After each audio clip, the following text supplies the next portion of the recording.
Voici la vidéo pour vous présenter le début du cours sur le produit scalaire. Donc c'est un chapitre qui concerne la spécialité. Donc vous avez en première partie la définition de la norme d'un vecteur. Donc un vecteur, je vous ai rappelé un petit peu à quoi correspond un vecteur dans une première vidéo. Alors si on considère le vecteur U et deux points tels que le vecteur U soit égal au vecteur AB, eh bien on va désigner comme étant la norme de U la longueur entre le point A et le point B. En fait, ça s'apparente à la longueur du vecteur. Voilà. Donc ça se note avec la notation U, le vecteur U, et puis de chaque côté, on met une double barre. Donc on aura besoin de cette notation pour définir le produit scalaire. Donc pour vous, la norme d'un vecteur, c'est en quelque sorte sa longueur. Alors on va définir maintenant le produit scalaire. Donc U et V étant deux vecteurs du plan, le produit scalaire va se noter U.V. Voilà, donc ça c'est la notation du produit scalaire. Alors s'ils ne sont pas nuls, ces deux vecteurs, eh bien on multipliera la longueur de l'un par la longueur de l'autre par le cosinus de l'angle formé par nos deux vecteurs. Donc si on a un vecteur U d'un côté, si on a un vecteur V d'un autre côté, eh bien on commencera par déjà être en mesure de trouver l'angle formé par ces deux vecteurs. Donc dans ce cas-là, le vecteur U, c'est lui qui est énoncé en premier dans notre formule ici. Donc on va le garder. On va prendre le vecteur V et on va le ramener à la base du vecteur U. Donc on va lui dessiner un représentant, même direction, même longueur, même sens, même longueur. Et puis l'angle formé par le vecteur UV, eh bien, c'est donc cet angle-là, c'est un angle orienté. Hop, le voici, notre angle. Donc, bien, on en prendra le cosinus de cet angle. Et puis, si l'un des deux vecteurs est égal à 0, l'angle il n'existe plus dans ce cas-là, parce que pour former un vecteur, il faut bien que nos vecteurs ne soient pas égaux à 0. Et bien, si l'un des vecteurs est égal à 0, le produit scalaire, il vaudra 0. Voilà, ça c'est une convention qui nous permet de définir le produit scalaire dans tous les cas. Alors une première conséquence, si on fait le produit scalaire d'un vecteur par lui-même, eh bien on aura, si j'écris à côté, on aura la norme du premier vecteur à multiplier par la norme, ici c'est le même vecteur, donc voilà, c'est la norme de U multipliée par la norme de U, multipliée par le cosinus de l'angle formé par les vecteurs, mais ici ce sont les vecteurs U et U. Et l'angle formé par le vecteur UU, c'est un angle qui vaut 0.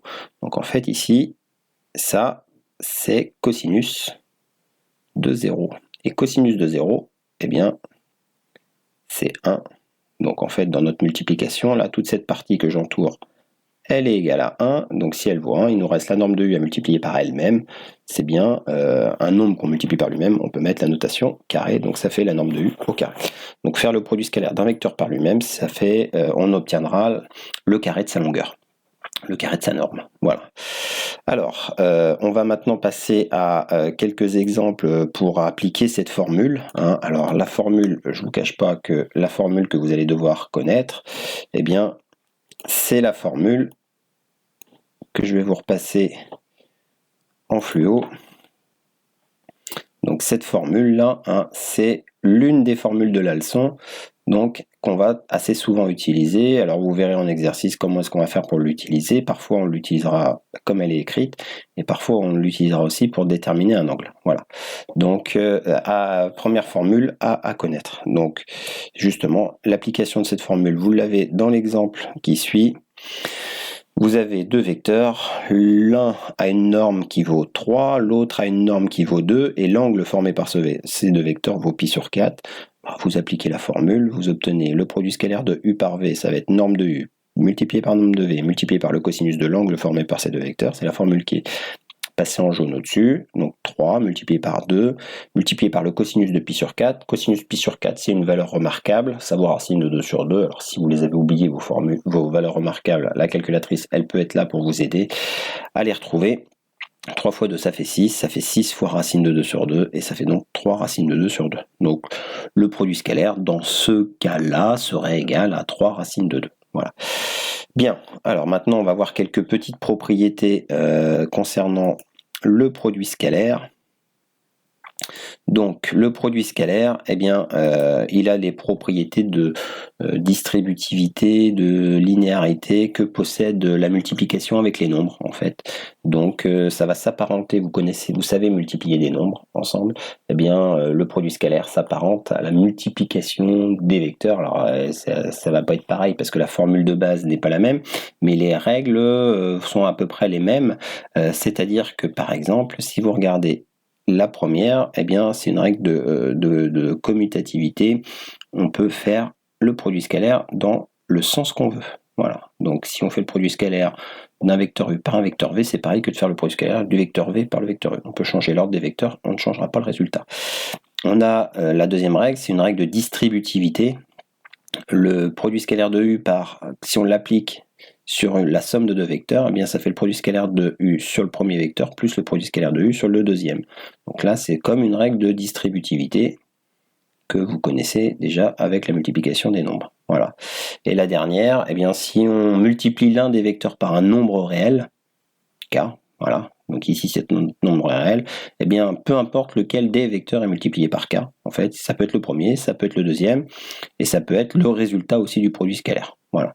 Donc ce nombre k là, on peut le mettre exactement où on veut dans notre calcul. Voilà. Donc ça, c'est des petites règles. On en aura parfois besoin. C'est pas les règles les plus importantes, mais ça peut arriver qu'on en ait besoin. Souvenez-vous qu'on peut inverser l'ordre des vecteurs. Souvenez-vous qu'on peut distribuer comme si c'était une multiplication. Voilà. Alors, ce qui va nous être très très très intéressant, utile avec le produit scalaire, eh bien, c'est ce qui arrive à la fin de cette partie-là. Ça va être quelque chose d'assez important et qu'on va utiliser assez souvent. Donc, deux vecteurs u et v sont dits orthogonaux si l'un des deux est nul ou si leurs directions sont perpendiculaires. Donc ça, c'est une petite définition. Grosso modo, dire que des vecteurs sont orthogonaux, ça veut dire que c'est comme si ils étaient perpendiculaires, mais on n'emploie pas le mot perpendiculaire avec les vecteurs, on emploie le mot orthogonaux. Voilà, on parle de droite perpendiculaire et on dit que des vecteurs sont orthogonaux. Donc en termes de signification, c'est à peu près la même chose, mais le vocabulaire concernant les vecteurs, c'est le mot orthogonaux qu'il faudra utiliser. Voilà. Excusez-moi. Alors, le lien avec le produit scalaire, c'est le suivant. Eh bien, deux vecteurs seront orthogonaux si et seulement si leur produit scalaire est nul. Donc ça, c'est une propriété qu'on sera amené à utiliser de temps en temps, mais qui est vraiment, vraiment importante. Donc c'est une grosse utilisation du produit scalaire. Dire que les vecteurs sont orthogonaux si et seulement si leur produit scalaire est égal à 0. Donc quand on trouvera le produit scalaire de vecteurs, quand on trouvera 0, eh bien on en conclura que nos deux vecteurs sont orthogonaux. Voilà pour le début de ce chapitre. Ce que vous devez savoir pour l'instant de manière impérative, eh bien c'est cette première formule qui est passée en jaune là. Donc ça, c'est impératif de la connaître par cœur, par cœur, par cœur. On fera des exercices, il faudra l'appliquer. Et puis, dans un deuxième temps, eh bien, ce lien avec les vecteurs orthogonaux et le produit scalaire. Voilà.